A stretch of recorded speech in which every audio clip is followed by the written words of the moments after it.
colis, ouais, ça fait 6 kilos à peu près. Ouais.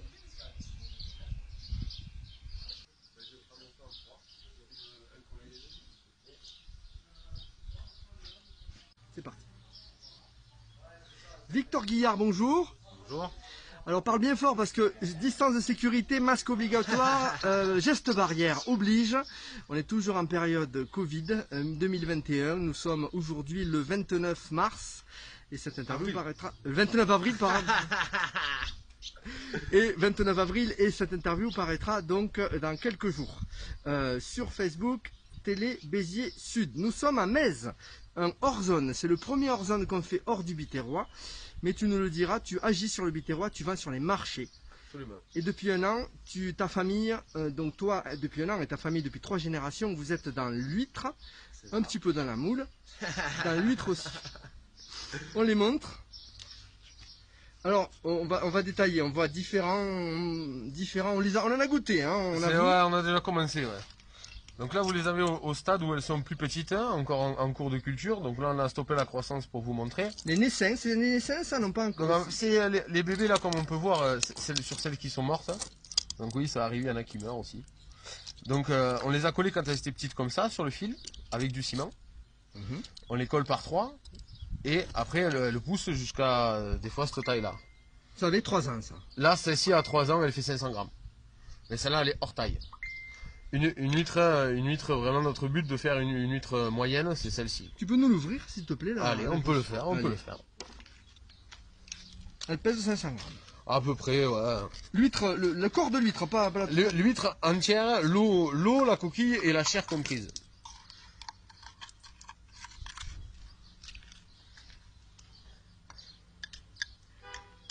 Donc ça, c'est une merveille nacrée. On va en parler justement. Là, vous êtes en train de regarder un reportage exclusif. C'est la première fois que tu en parles. Tu l'as fait depuis un an. Nacré, c'est toi qui as déposé le modèle. Exactement. Il n'y a pas plus original. Nacré, pourquoi? C'est quoi? Est-ce qu'on peut comparer avec une huître classique? Alors ouais, bien sûr, on va les comparer. Une huître normale.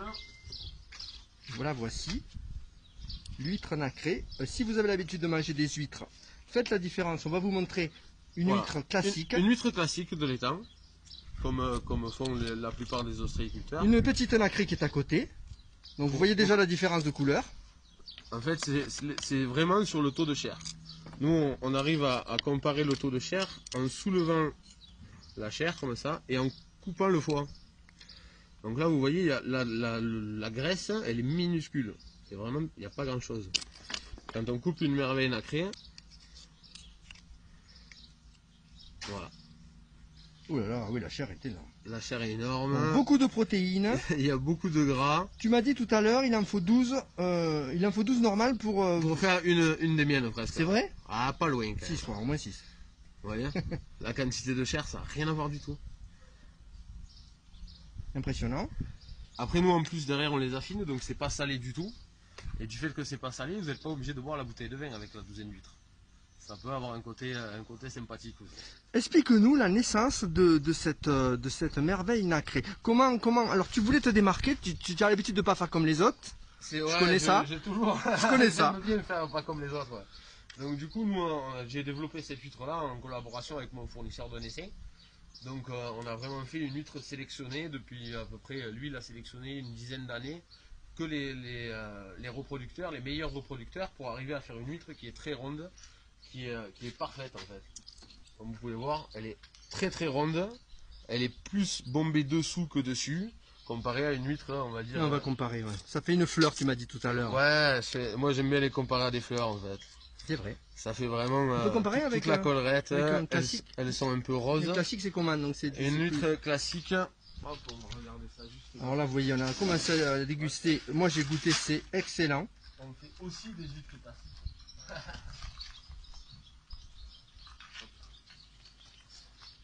Voilà, ça c'est des huîtres classiques, hein, comme font la plupart des ostréiculteurs. Et ça c'est la merveille nacrée. Donc quand on la retourne, c'est vraiment très très très bombé. Pourquoi cette différence? C'est à l'origine elle est différente ou elle pousse différemment dans des conditions différentes? À l'origine elle est différente et après il y a la méthode de culture qui est différente. Donc on favorise tout au long de la croissance vraiment cette forme là. Donc on les colle une à une, toutes seules, vraiment dans cette partie-là, et ça fait qu'elles remontent vers la lumière, et ça fait vraiment des huîtres très très creuses. Après derrière on les exonde, c'est-à-dire qu'on reproduit le phénomène. Il y a plein de termes marée. qu'on ne comprend pas. Exonder, ça veut dire quoi? Exonder, c'est-à-dire c'est le fait de reproduire le phénomène de marée. Ah, Donc quand on reproduit la marée, on entraîne l'huître à avoir un pied très gros et une chair beaucoup plus épaisse. on lui fait faire de la muscu un peu quoi. Exactement. Elle est bourrée aux stéroïdes. Donc beaucoup de protéines dans cette huître nacrée, tu le confirmes? Tu as Ouais. mesuré un peu le taux ou Non, on n'a jamais fait l'expérience, mais en général, quand il y a plus de chair, c'est logique. Quand on pèse une huître non ouverte, donc avec l'eau, la coquille et la chair dedans, on est entre 80 et 90 grammes sur une huître moyenne, comme celle-ci par exemple. Et si vous pesez que la chair, donc une fois que vous avez enlevé l'eau, hein, donc vraiment que la chair, il doit bien rester entre 25 et 30% du poids du départ. Hein. On est vraiment sur quelque chose de très conséquent, quoi. Très qualitatif aussi. Très qualitatif du fait que la texture a rien à voir. Là c'est très fondant.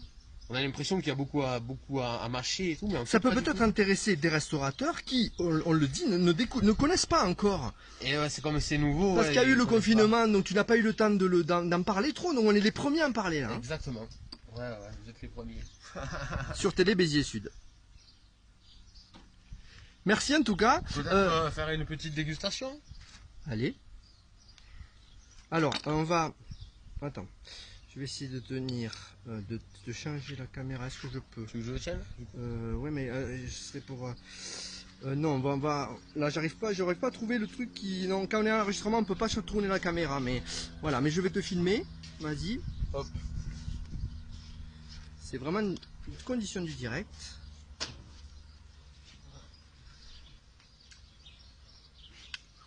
Donc là, on a vraiment une chair très épaisse, beaucoup de mâche et il n'y a pas du tout de sel. Donc on peut vraiment apprécier le goût de l'huître. Parce que l'huître, ça a un goût, c'est pas juste le goût de la mer, c'est pas juste de l'iode. Il y a Et là, vraiment c'est dessalé, elles sont dessalées là. Ah ouais, absolument. Donc, est-ce que tu expliques en quoi ça consiste le dessalage? En fait, c'est au moment où on les passe en bassin, comme elles restent tout le temps 24 heures pour la purification, donc on les laisse 24 heures au bassin. À partir de là, Elle dégorge un peu, elle dégorge du sel. quand on rajoute de l'eau douce dans l'eau salée de base de l'étang pour faire baisser le taux de sel en fait, et comme elle reste là-dedans, le taux de sel a baissé automatiquement. D'accord, elle reste longtemps? 24 heures 24 en heures. moyenne. Ouais. Très bien. Voilà, ben merci de cette découverte, Victor. Avec grand plaisir. Voilà, je sais plus quoi dire parce que vraiment c'est étonnant. C'est un produit unique que tu es le premier que tu fais découvrir pour la première fois, donc ça fait très plaisir d'être. C'est un peu comme pour ce genre de choses que je fais ces reportages, c'est-à-dire montrer qu'il y a des choses uniques et tu fais tout pour te démarquer. Et ça a été un plaisir de vous accueillir aussi, merci. Merci Victor, à bientôt. À bientôt.